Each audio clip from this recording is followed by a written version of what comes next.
Cigarette ও মদের বিধান কি এক? না, কখনো নয়, কখনো নয়। মদেরটা সরাসরি নস্সান সাব্যস্ত যে মদ হচ্ছে হারাম এবং মদকে হালাল মনে করলে সে কাফের হয়ে যাবে। সিগারেটটা হারাম আমরা মনে করি এবং আমরা দলিল দিই, 5-8টা দলিল দিতে পারবো, আমি সময় অভাবেও দিচ্ছি না, তবে কোথাও কোথাও আমি আলোচনা করেছি। কিন্তু যেহেতু সরাসরি সিগারেট রসুলের যুগে ছিল না, আপনারা জানেন যে রসুলের যুগে সিগারেট ছিল না, আমরা এখন সিগারেট এই কারণে হারাম বলি, মদের কারণে নয়।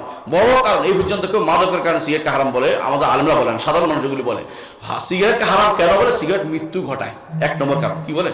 মৃত্যু ঘটায়। 2 নম্বর খাবিস জিনিসটা নাপাক, আল্লাহ তাআলা বলছেন ইউহাররিমু আলাইহিমুল খাবাইস। 3 নম্বর হচ্ছে যেটা ইসরাফ, আল্লাহ বলছে ইন্নাল মুবাদদিরিনা কানু ইখওয়ানাশ শায়াতিন, অতিরিক্ত খরচ।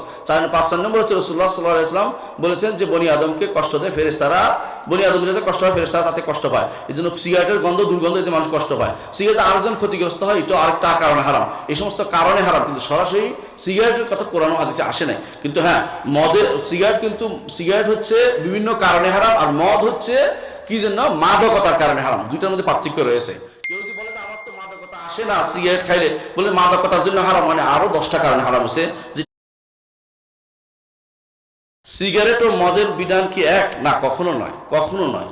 মদেরটা সরাসরি নস্সান সাব্যস্ত যে মদ হচ্ছে হারাম এবং মদকে হালাল মনে করলে সে কাফের হয়ে যাবে। সিগারেটটা হারাম আমরা মনে করি এবং আমরা দলিল দিই, 5-8টা দলিল দিতে পারবো, আমি সময় অভাবেও দিচ্ছি না, তবে কোথাও কোথাও আমি আলোচনা করেছি। কিন্তু যেহেতু সরাসরি সিগারেট রসুলের যুগে ছিল না, আপনারা জানেন যে রসুলের যুগে সিগারেট ছিল না, আমরা এখন সিগারেট এই কারণে হারাম বলি, মদের কারণে নয়।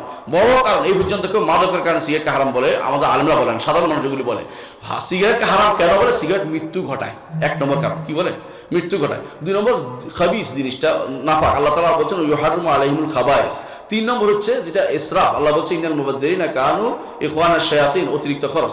5 নম্বর হচ্ছে রাসূলুল্লাহ সাল্লাল্লাহু আলাইহি ওয়াসাল্লাম বলেছেন যে বনি আদমকে কষ্ট দেয় ফেরেশতারা, বনি আদম যাতে কষ্ট হয় ফেরেশতারা তাতে কষ্ট পায়, এই জন্য সিগারেটের গন্ধ দুর্গন্ধ এতে মানুষ কষ্ট পায়। সিগারেট আরেকজন ক্ষতিগ্রস্ত হয়, এটা আরেকটা কারণে হারাম। এই সমস্ত কারণে হারাম, কিন্তু সরাসরি সিগারেটের কথা কোরআন ও হাদিসে আসে নাই। কিন্তু হ্যাঁ, সিগারেট হচ্ছে বিভিন্ন কারণে হারাম, আর মদ হচ্ছে কি জন্য? মাদকতার কারণে হারাম। দুইটার মধ্যে পার্থক্য রয়েছে। কেউ যদি বলে যে আমার তো মাদকতা আসে না সিগারেট খাইলে, বলে মাদকতার জন্য হারাম, মানে আরো 10টা কারণে হারাম হচ্ছে, যেটা আমরা বিভিন্ন জায়গায় উল্লেখ করেছি।